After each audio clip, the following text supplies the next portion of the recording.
Today we are going to discuss a very important chapter, that is kingdom Animalia. The word Animalia is derived from the Latin word anima. इसकी etymology देखिएगा, इसका जो root word है, जो origin है, that is anima, and anima means breath or soul. सांस लेने के अमल को या रूह को अनीमा कहते हैं. इट मीन्स कि ये लिविंग थिंग्स के लिए वर्ड इस्तेमाल हुआ करता था. अब आपने एनिमल्स की कैरेक्टरिस्टिक्स देखनी है कि हम किन को एनिमल्स कह सकते हैं, या एनिमल्स के अंदर जितने भी एनिमल्स हैं, कॉमन कैरेक्टरिस्टिक्स कौन कौन सी. सबसे पहले जितने भी एनिमल्स हैं, डियर स्टूडेंट्स, याद रखिएगा कि वो सारे के सारे मल्टी सेलुलर. देन याद रखिएगा कि वो हेटरोट्रॉफ्स है. और ये भी याद रखना डियर स्टूडेंट्स, हेटरोट्रॉफ्स दो तरह के होते हैं, एक इंजेस्टिव हेटरोट्रॉफ और एक absorptive heterotroph. Fungi absorptive heterotroph होते हैं और animals ingestive heterotrophs. Clear?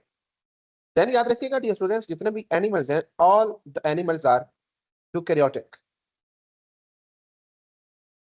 All the animals are diploid. They develop from two dissimilar haploid gametes. ये इंपॉर्टेंट चीज. जितने भी एनिमल्स हैं वो स्पर्म्स और एग से डेवलप होते हैं, और स्पर्म और एग्स ये दो हैप्लॉइड और डिफरेंट और डिसिमिलर गैमेट्स होते हैं. तो ये कैरेक्टरिस्टिक्स वो हैं जो तमाम एनिमल्स में कॉमन है.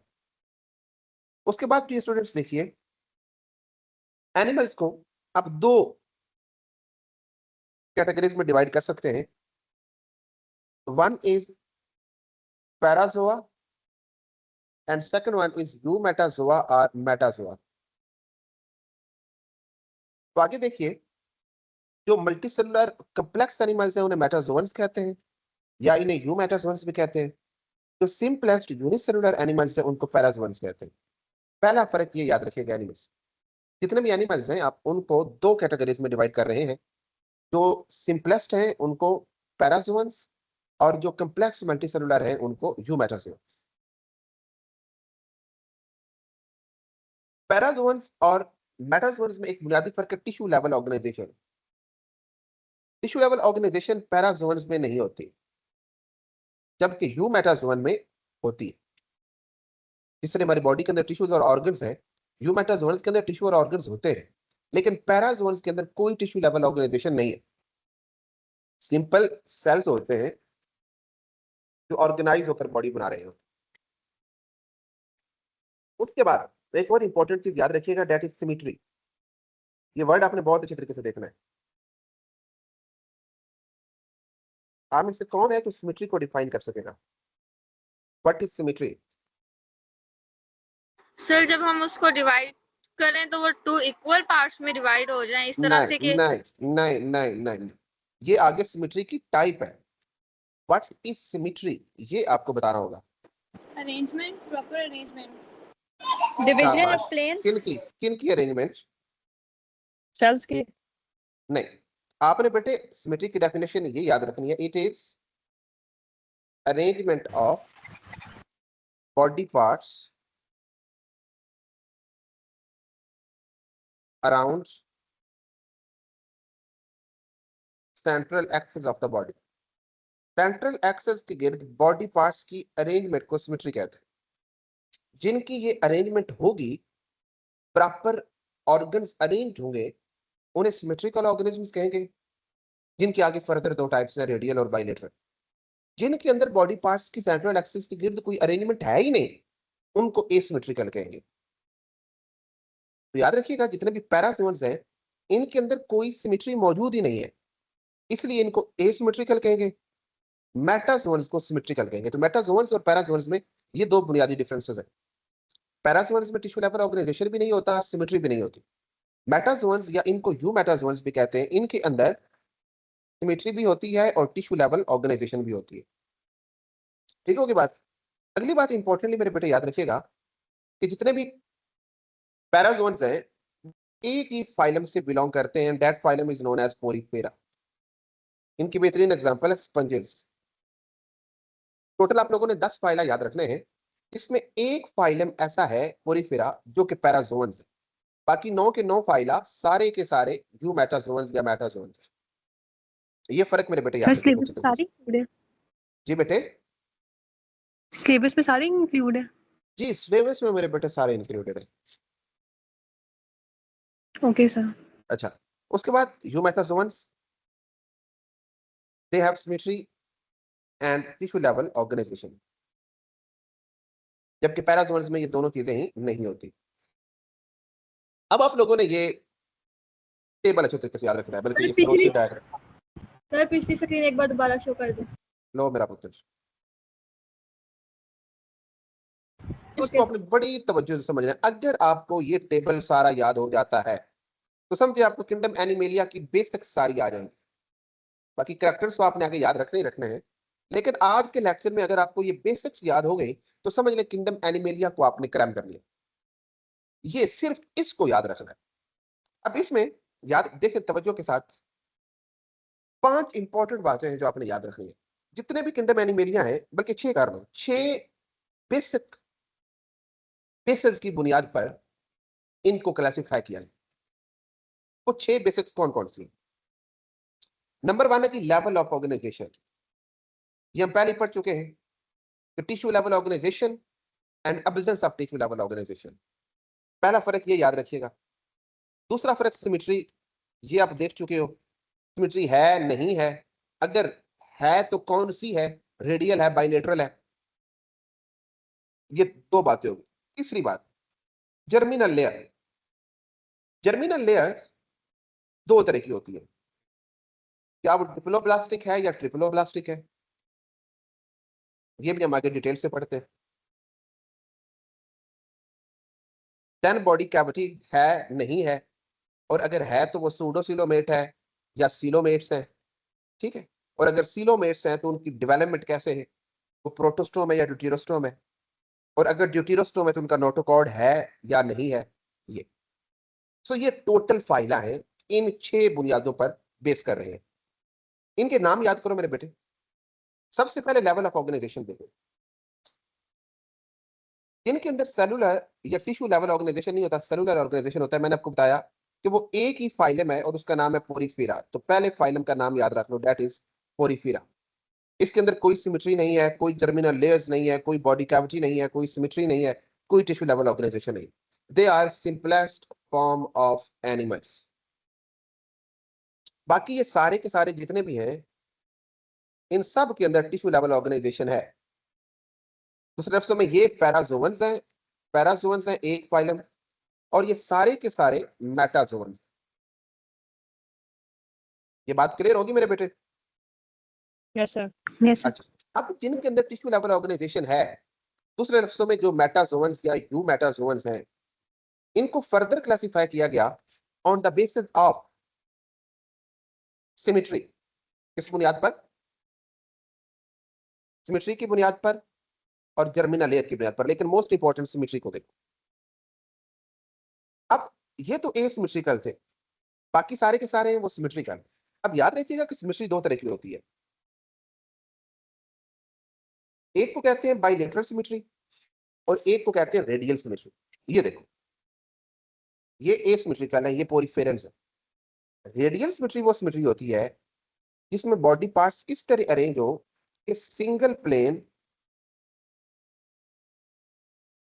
ये याद रखिएगा, the arrangement of body parts in such a way that a single plane divides the animals into 2 equal halves which are mirror images of each other। सिर्फ एक ही प्लेन अगर बॉडी को 2 बराबर हिस्सों में तकसीम करे, जैसे ये है, अब एक ही प्लेन में काटेंगे तो इसकी बॉडी 2 हिस्सों में तकसीम होगी। इसको बाइलेटरल सिमेट्री कहते हैं। जैसे आप है, आपकी बॉडी को अगर दरमियान में नाक के रुख काटा जाए तो इस तरह आपकी बॉडी पार्ट्स 2 बराबर हिस्सों में तकसीम होंगे। तो एक ही प्लेन है जिसमें आपको काटा जाए तो बॉडी 2 हिस्सों में तकसीम होती है। Such type of symmetry is known as bilateral symmetry. और अगर किसी भी प्लेन से ऐसे ऐसे ऐसे ऐसे काटे और बॉडी 2 बराबर हिस्सों में तकसीम हो, उसको रेडियल सिमेट्री कहते हैं। बाकी सारी की सारी डेफिनेशंस वही हैं, सिर्फ इतना फर्क है कि बाइलेटरल सिमेट्री में आपने सिंगल प्लेन लगाना है और रेडियल सिमेट्री में आपने एनी प्लेन लगा देना है। The arrangement of body parts around the central axis in such a way that any plane passing through central axis divides the animals into two equal halves which are mirror images of each other. अगर any plane होगा तो radial symmetry और अगर single plane होगा तो bilateral symmetry.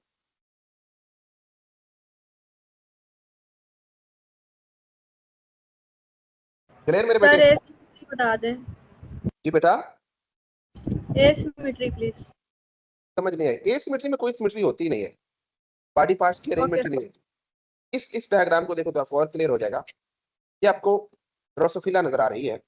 अब इसमें सिर्फ एक ही प्लेन है जो इसको दो बराबर हिस्सों में तकसीम कर रहा है। So इसमें बॉडी पार्ट्स की अरेंजमेंट इस तरह है कि only one plane divides the body into two equal halves. Such type of symmetry is known as bilateral symmetry.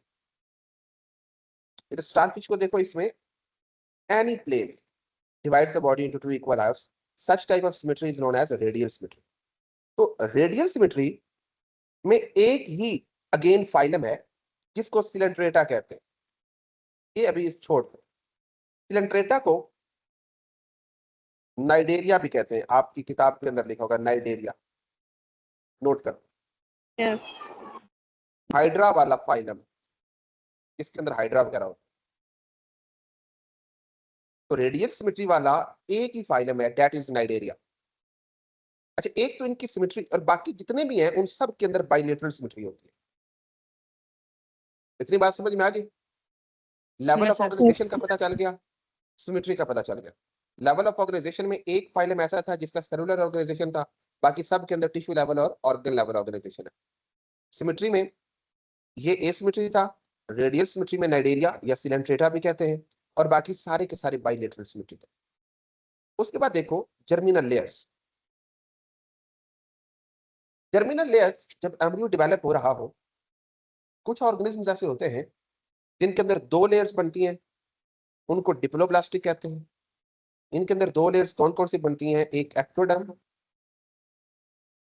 और एक दूसरी कौन सी? एंडोडर्म। एंडोडर्म। एंडोडर्म। ये दो ही लेयर होती है जर्मिनल लेयर्स। इनके दरमियान मिजोग्लिया प्रेजेंट होता है, कोई और लेयर नहीं होती।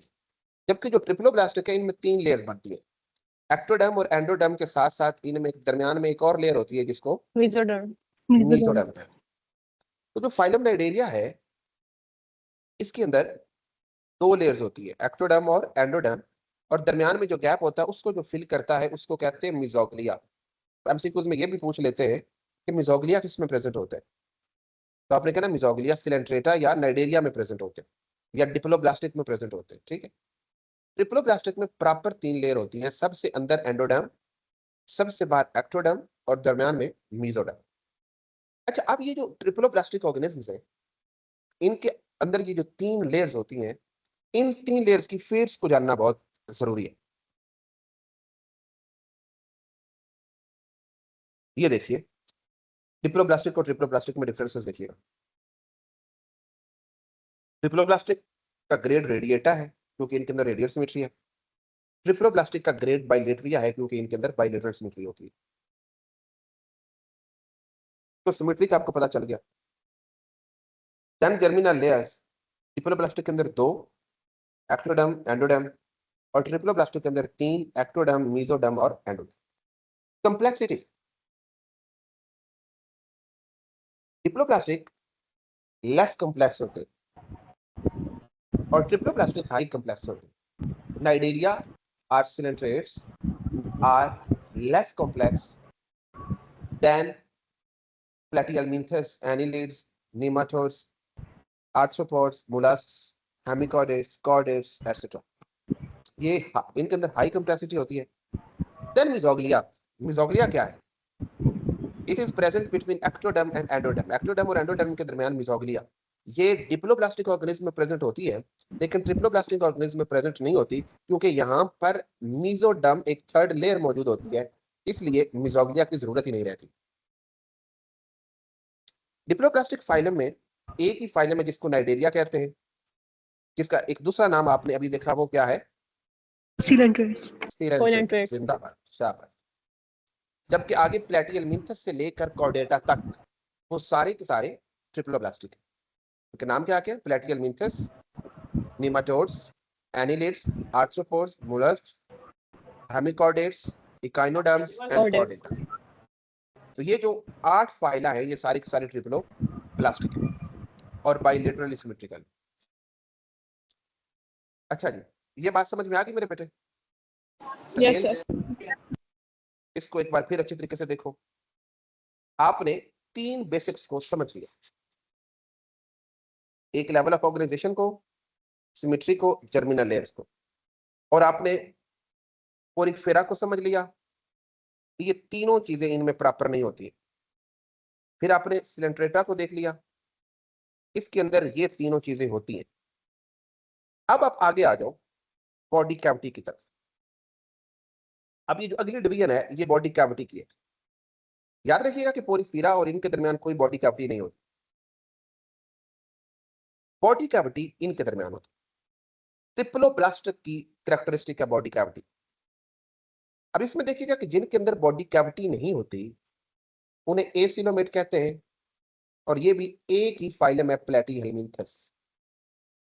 जिनके अंदर होती है मगर ट्रू सिलोम नहीं होती उनको सूडोसिलोमेट कहते हैं, और ये भी एक ही फाइलम है जिसको निमाटोड कहते हैं। बाकी सारे के सारे एनिलेड, मोलस्क, आर्थ्रोपोड, इकाइनोडर्म, हेमिकॉर्डेटा और कॉर्डेटा ये सारे के सारे सिलोमेट है, इनके अंदर ट्रू सिलोम होती है। अगेन मेरे बेटे इसको माइंड में बिठाएं, जिनके अंदर कोई लेवल ऑफ ऑर्गेनाइजेशन नहीं होता, टिश्यू लेवल पोरिफेरा, जिनके अंदर रेडियल और डिप्लोप्लास्टिक ऑर्गेनाइजेशन है सिलेंट्रेटा, जिनके अंदर कोई सिलोमेट नहीं होती प्लेटिहेलमिंथस, जिनके अंदर सूडोसिलोमेट होती है नीमाटोडा। तो अभी तक एक सर दो पोरिफेरा तीन, में बॉडी कैविटी नहीं होती? जिनके अंदर पोरिफेरा में बॉडी कैविटी नहीं होती? नहीं, वो वैसे उनकी स्पंजोसील एक अलग से कैविटी होती है, लेकिन जो इंपॉर्टेंट बॉडी कैविटी जिसको सिलोम कहते हैं वो उनके अंदर नहीं होती। Coelom is a characteristic of triploblastic organism. ठीक, ओके। अच्छा। तो अभी तक 4 फाइला के बारे में आपको ब्रीफली पता चल गया। अब आपने ये फर्क याद रखना है कि एसिलोमेट, सूडोसिलोमेट और सिलोम। अब सूडोसिलोमेट में हम इसको कहते हैं कि इसके अंदर ट्रू सिलोम नहीं होती। अब ये देखना होगा कि ट्रू सिलोम से क्या मतलब है और सिलोम से क्या मतलब है। लेकिन उससे पहले अगेन ट्रिप्लोब्लास्ट की 3 लेयर्स को तवज्जो से देखो मेरे बेटे। डिप्लोप्लास्टिक में 2 ऑर्गेनाइजेशन होती है और इनके अंदर कोई ट्रांसपोर्ट सिस्टम नहीं होता। यहाँ पे आपने फाइलम नाइडेरिया को कंसीडर करना है। फाइलम नाइडेरिया के अंदर कोई ट्रांसपोर्ट सिस्टम नहीं है।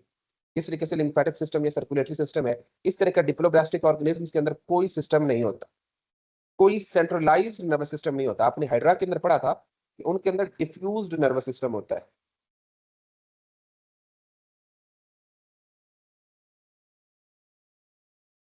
सेंट्रलाइज्ड नर्वस सिस्टम नहीं होता।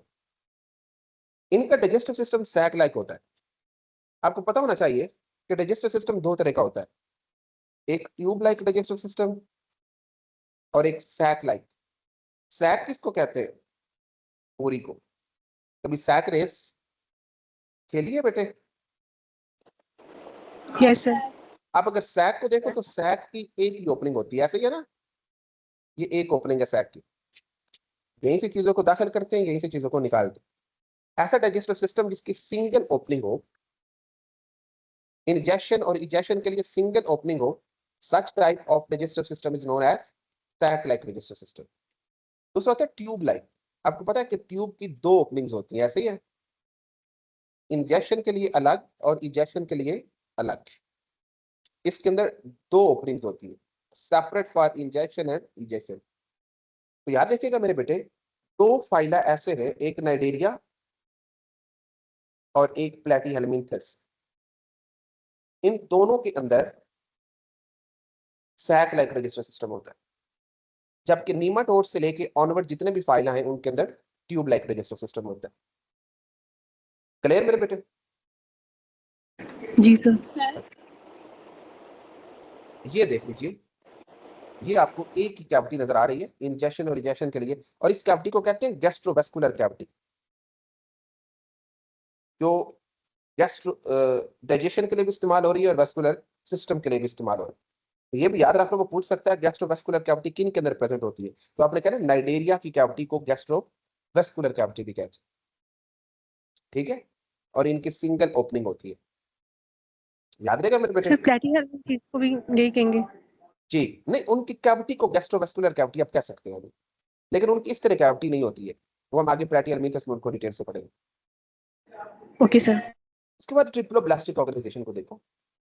इनके अंदर स्पेशलाइज्ड ऑर्गन्स और ऑर्गन सिस्टम प्रेजेंट होते हैं ट्रिप्लोब्लास्टिक ऑर्गेनिजम्स के अंदर। अच्छा, अब 3 लेयर्स हैं, याद रखिएगा जो सबसे बाहर वाली लेयर उसको एक्टोडर्म कहते हैं।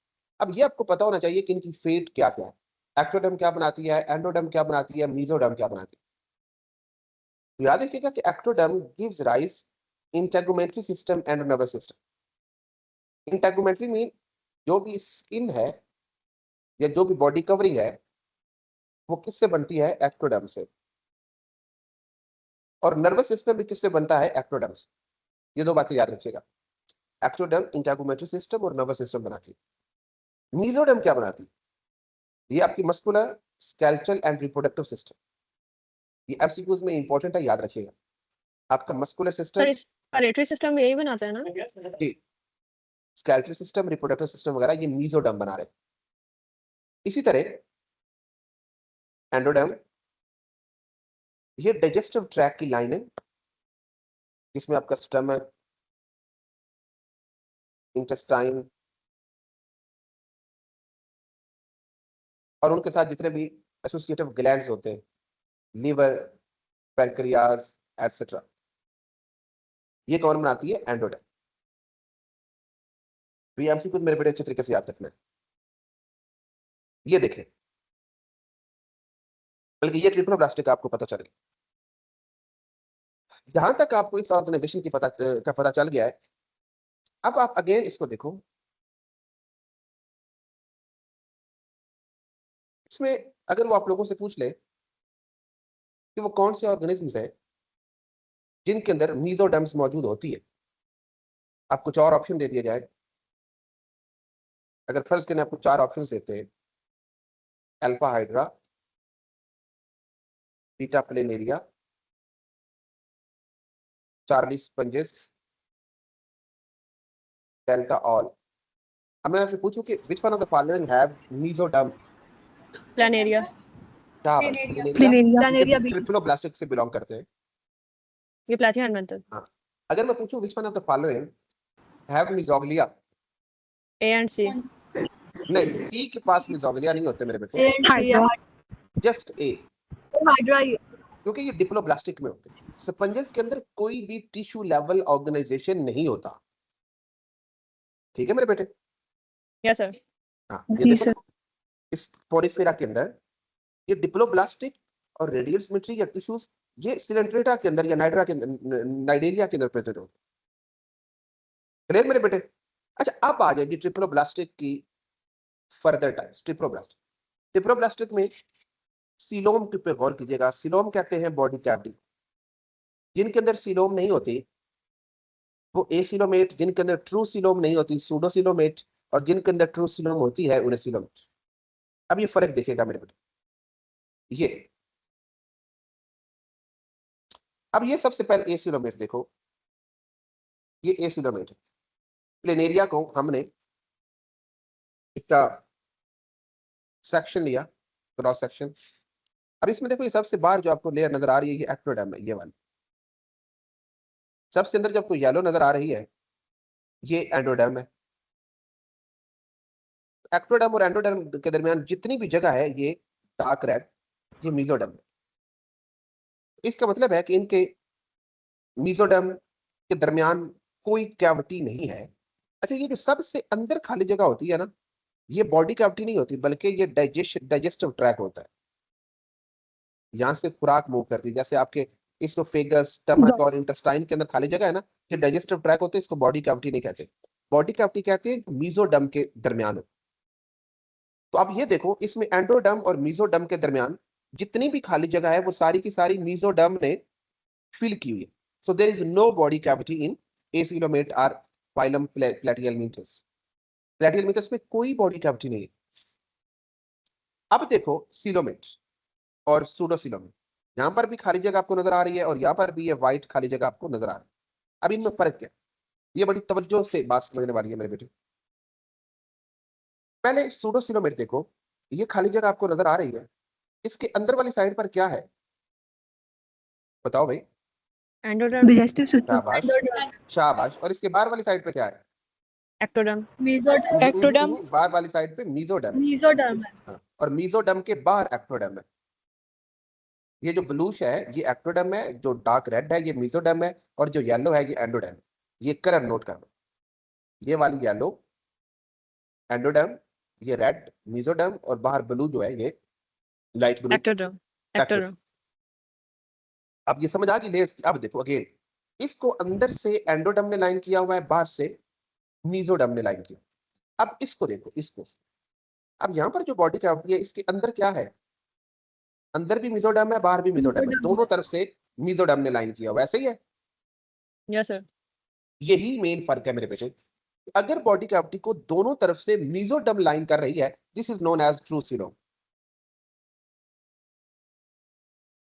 If the body cavity is lined entirely by mesoderm, that is known as true coelom, true body cavity. Clear?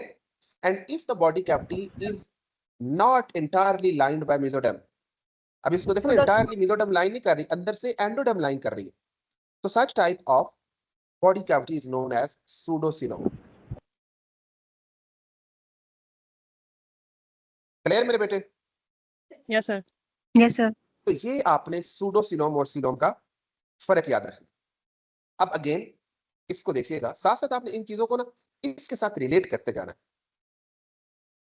जिस फाइलम के अंदर कोई टिश्यू लेवल ऑर्गेनाइजेशन नहीं, पोरिफेरा, जिनके अंदर डिप्लोब्लास्टिक और रेडियल सिमेट्री है, सिलेंट्रेटा, जिनके अंदर एसिलोमेट है, कोई बॉडी कैविटी नहीं है, वो प्लेटिहेल्मिंथस एक ही फाइलम है, जिनके अंदर सूडोसिलोम है वो भी एक ही फाइलम है, नीमाटोडा। अब बाकी सारे के सारे क्या है? ये बाइलेटरल है, डिप्लोब्लास्टिक है और सीलोमेट। ये फर्क याद रहेगा? यस सर, मैं एक और एमसीक्यू आपसे पूछता हूं, पता चल जाता है। मैं 4 ऑप्शन दे रहा हूं भाई आप लोगों को। अल्फा है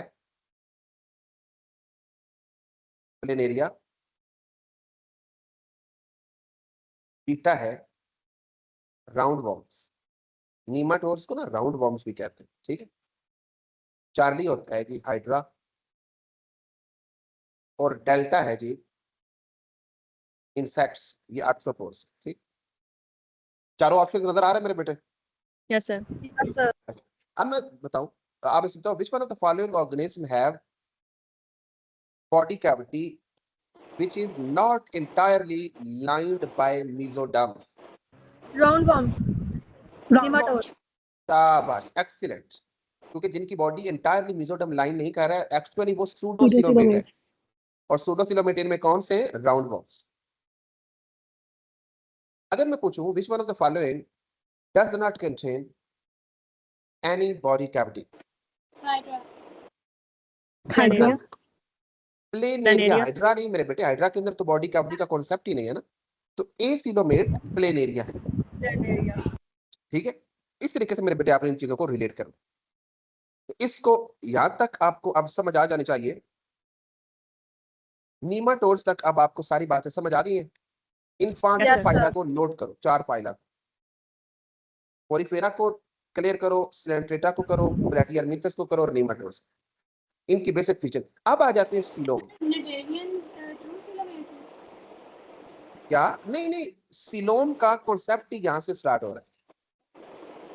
ट्रिप्लोब्लास्टिक की कैरेक्टरिस्टिक है सीलोम। अच्छा, अब आ जाए सीलोम पे कंसंट्रेट करते हैं। जितने भी सीलोमेट्स हैं इनको फर्दर क्लासिफाई किया गया है on the basis of their development. पहली बेसिस क्या थी? Level of organisation. दूसरी क्या है? सिमेट्री। तीसरी क्या है? Germinal layer. चौथी क्या है? Body cavity. एंड पांचवी क्या है? डेवलपमेंट। अब जितने भी सीलोमेट्स हैं उनको फर्दर क्लासिफाई किया गया है ड्यूटेरोस्टोम और प्रोटोस्टोम। ये जो पहले 3 फाइला हैं, एनिलेट, मोलस्का, आर्थ्रोपोडा, ये तीनों ड्यूटेरोस्टोम है। ये जो ब्लू कलर से है ये ड्यूटेरोस्टोम है, प्रोटोस्टोम नहीं है। सॉरी प्रोटोस्टोम है, गुड शाबाश। और ये जो 3 है, इकाइनोडर्मेटा, कॉर्डेटा और हेमिकॉर्डेटा, इधर बीच में हेमिकॉर्डेटा भी लिख लो, उन्होंने मिस किया हुआ है। ये 3 ड्यूटेरोस्टोम्स, गुड शाबाश। सर प्रोटेरोस्टोमिया में लिखा हुआ है, दोनों सही है। दोनों से ये प्रोटोस्टोम भी ठीक है, प्रोटेरोस्टोम भी दूसरा। अच्छा सर अब हम देखते हैं। रिपीट कीजिएगा, जी मेरे बेटे, सर रिपीट कीजिएगा प्लीज। जी बेटे मैं रिपीट कर रहा हूँ। आपको यहाँ तक सूडोसिलोमेट तक ये पता चल गया। अब आगे जितने भी सिलोमेट्स हैं उनको फर्दर क्लासिफाई किया गया है प्रोटोस्टोम और ड्यूटेरोस्टोम में। जो ये तीन फाइला हैं, एनिलिडा, मोलस्का, आर्थ्रोपोडा, ये तीनों के तीनों प्रोटोस्टोम हैं। और अगले तीनों इकाइनोडर्मेटा, हेमिकॉर्डेटा और कॉर्डेटा, ये तीनों के तीनों ड्यूटेरोस्टोम्स हैं। अब प्रोटोस्टोम्स और ड्यूटेरोस्टोम में फर्क क्या है वो फाइंड आउट करते हैं। This is the difference between protostome and deuterostome. तीन इंपॉर्टेंट डिफरेंसेस हैं। पहला डिफरेंस है cleavage. What is cleavage? Zygote से एक जाइगोट है, इसके अंदर डिवीजन हुई, दो बने, दो से चार बने, चार से आठ एंड सो ऑन। ये जो इसके अंदर डिवीजन हो रही है इसको क्लीवेज कहते हैं। ये जो क्लीवेज कहते हैं रैपिड डिवीजन को। इब्तिदाई डेवलपमेंट के दौरान जो रैपिड डिवीजन हो रही होती है, सेल रैपिडली डिवाइड हो रहा होता है, this is known as cleavage. अब प्रोटोस्टोम और ड्यूटेरोस्टोम की क्लीवेज में डिफरेंस क्या है? प्रोटोस्टोम के अंदर स्पाइरल क्लीवेज होती है और ड्यूटेरोस्टोम के अंदर रेडियल क्लीवेज होती है। अगर क्लीवेज का प्लेन बराबर हो, 90 का एंगल बना रहा हो, तो इसको रेडियल क्लीवेज कहते हैं। और अगर प्लेन स्पाइरल हो, इक्वल ना हो, तो उसको स्पाइरल क्लीवेज कहते हैं। एक तो ये क्लीवेज का डिफरेंस पर। दूसरा, प्रोटोस्टोम के अंदर डिटर्मिनेट क्लीवेज होती है और ड्यूटेरोस्टोम के अंदर इनडिटर्मिनेट क्लीवेज होती है। डिटर्मिनेट क्लीवेज का मतलब ये है कि हर ब्लास्टोमेयर, ये याद रखिएगा कि क्लीवेज के नतीजे में ये जो सेल बन रहे हैं, इन सेल्स को ब्लास्टोमेयर कहते हैं। क्लीवेज के नतीजे में ये बनने वाले सेल्स क्या कहलाते हैं? ब्लास्टोमेयर। अगर तो हर ब्लास्टोमेयर की फेट पहले से डिटरमिन्ड हो, इस ब्लास्टोमेयर ने एंडोडर्म में जाना है, इसने मेसोडर्म में जाना है, इसने एक्टोडर्म में जाना है, इसने आगे फुलां लेयर बनना है, इसने फुलां बनना है, तो इस तरह की क्लीवेज को कहते हैं डिटर्मिनेट क्लीवेज। और जितने भी प्रोटोस्टोम्स हैं इनकी क्लीवेज डिटर्मिनेट होती है। लेकिन ड्यूटेरोस्टोम की क्लीवेज इनडिटर्मिनेट होती है। इनमें ब्लास्टोमेयर्स की फेट पहले से डिटरमिन्ड नहीं होती है। क्लियर मेरे बेटे? अच्छा, दूसरा डिफरेंस है कि Yes. Coelom formation. हमने कहा कि प्रोटोस्टोम और ड्यूटेरोस्टोम दोनों सीलोमेट्स हैं। अगेन याद रखना, ये दोनों क्या हैं? सीलोमेट्स के आगे डिफरेंशिएशन है। ये सीलोमेट का आगे देखो लाइन आ रही। अब ये सर जो सीलोम, एसिलोमेट और ए सीलोमेट और सूडो सीलोमेट यहाँ पे खत्म हो गए। आगे ये जो है ये सारे के सारे सर- सीलोमेट्स हैं। सर जी इनको मेरे बेटे, डेवलपमेंट सर प्रोटोजोआ की एग्जांपल में एस्टोमेंटीज लिखा हुआ है, निमाटोडा। क्या बेटे? जो प्रोटोस्टोम्स है ना उसकी एग्जांपल्स में लिखा हुआ है एस्टोमेंटीज, यानी निमाटोडा उसके अंदर इंक्लूड किया हुआ है। वो तो सूडोसिलोमेट्स नहीं है। नहीं, देखिए आगे क्या लिखा हुआ है। ये आपकी बुक के अंदर ये तीनों फाइल लिखी हुई है बेटे। सर बुक में लिखा हुआ है जो टेबल बना हुआ है। बेटे इस टेबल में भी मोलस्क, एनिलिड और आर्थ्रोपोड्स है। सर लिखा हुआ है एस्टोमेंटीज भी लिखा हुआ है निमाटोडा। यस सर लिखा हुआ है। नहीं, उसमें बेटे सिलोम नहीं होती, सिलोम फॉर्मेशन के बारे में नहीं होता। बाकी उसमें क्लीवेज के एतबार से आप कह सकते हैं, लेकिन उसके अंदर सिलोम फॉर्मेशन का, तो आप देखो ना जो ए सिलोमेट है उनके अंदर आप सिलोम फॉर्मेशन को कंसीडर नहीं कर सकते। मिसाल के तौर पे ड्यूटेरोस्टोम सर और अगर इस तरह प्रोटोस्टोम, भाई देखें, नहीं बात सुने। अब प्रोटोस्टोम और ड्यूटेरोस्टोम में हम ये तीन डिफरेंसेस देख रहे हैं, क्लीवेज देख रहे हैं, सिलोम फॉर्मेशन देख रहे हैं, फेट ऑफ ब्लास्टोमेयर देख रहे हैं। तो अब देखिए सिलोम फॉर्मेशन हम सिलोमेट्स में ही देखेंगे कि सिलोम किस तरह बनती है, ट्रू सिलोम।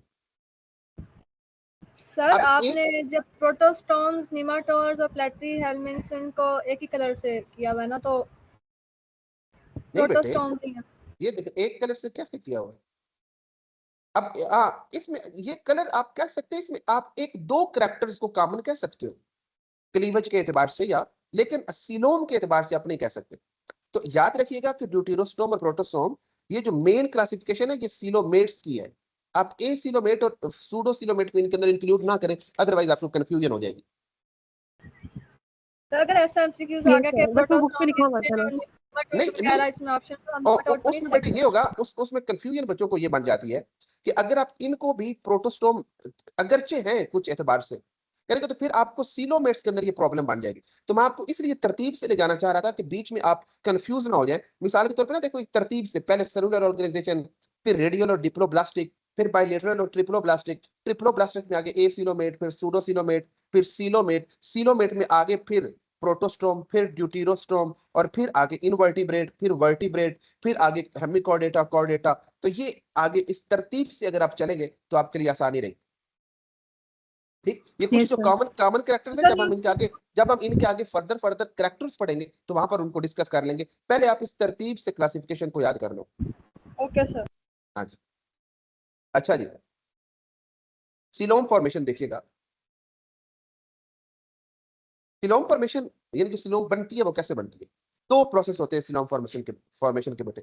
एक को बोलते हैं शीजोसिलस फॉर्मेशन और एक को बोलते हैं एंटीरोसिलस फॉर्मेशन। इसी एतबार से आप इनको दो हिस्सों में फर्दर आगे डिवाइड भी कर सकते हैं। तो ये वाला हिस्सा है, इनको आप कह सकते हैं कि इनके अंदर जो सीलोम होती है वो शीजोसीलोम होती है, और जो ये वाले हैं इनके अंदर जो सीलोम होती है वो एंटीरोसीलोम होती है। ये फर्क भी नोट करो, सीलोम की दो टाइप्स कर लो, एक एंटीरोसीलोम और एक शीजोसीलोम। ये एक्चुअली उनकी फॉर्मेशन ऑफ सीलोम है। जो शीजोसीलोम है ये कैसे बनती है? It forms due to splitting of mesoderm. ये वर्ड याद रखिएगा, मीजोडर्म स्प्लिट होकर कैविटी बनाती है, जिसको शीजोसीलोम कहते हैं।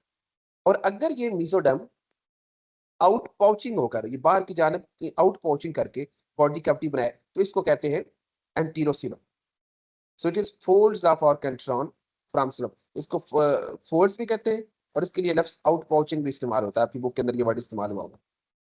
तो ये फर्क है, अगर स्प्लिटिंग से बन रही है तो उसको शीजोसीलस फॉर्मेशन कहेंगे, अगर आउट पाउचिंग और फोल्डिंग से बन रही है तो उसको एंटीरोसीलस फॉर्मेशन कहेंगे। एंड थर्ड डिफरेंस इज, ये बड़ा इंपॉर्टेंट है, कि ब्लास्टोपोर, एम्ब्रियोनिक डेवलपमेंट में एक पोर बनता है जिसको ब्लास्टोपोर कहते हैं। ये ब्लास्टोपोर है। जितने भी प्रोटोस्टोम है उनके ब्लास्टोपोर से माउथ बनता है, और जितने भी ड्यूटेरोस्टोम है उनके ब्लास्टोपोर से एनस बनता है। ठीक है, अब अगेन आप इसको रिलेट करो कि जितने भी एनिलिड्स हैं, मोलस्क्स हैं, इंसेक्ट्स हैं, आर्थ्रोपोड्स हैं, इन सब के ब्लास्टोपोर से माउथ बनता है। अब जितने भी स्टार फिशेस हैं, एम्फीबियंस हैं, रेप्टाइल्स हैं, बर्ड्स हैं, मैमल्स हैं, उन सब के ब्लास्टोपोर से एनस बनता है। क्लियर मेरे बेटे? तो एक बार अगेन इस पूरे के पूरे फ्लो शीट को अच्छी तरीके से ब्रेन के अंदर सेटल डाउन कर लो, और फिर इसके हवाले से जितने भी क्वेश्चंस हैं मेरे साथ डिस्कस करो। इंशाल्लाह अगले लेक्चर में फिर हम इनके कैरेक्टर्स को डिस्कस करेंगे। जी सर। सर अच्छा था लेक्चर, अच्छी समझ आई, थैंक यू। जी वेलकम बच्चों। और मेरे बेटे किसी का कोई क्वेश्चन इन बेसिक्स के हवाले से हो तो मेरे साथ डिस्कस कर लीजिए। सर ये जो हमारा लेक्चर है ये 2 पार्ट्स में डिवाइड हुआ है इस चैप्टर का।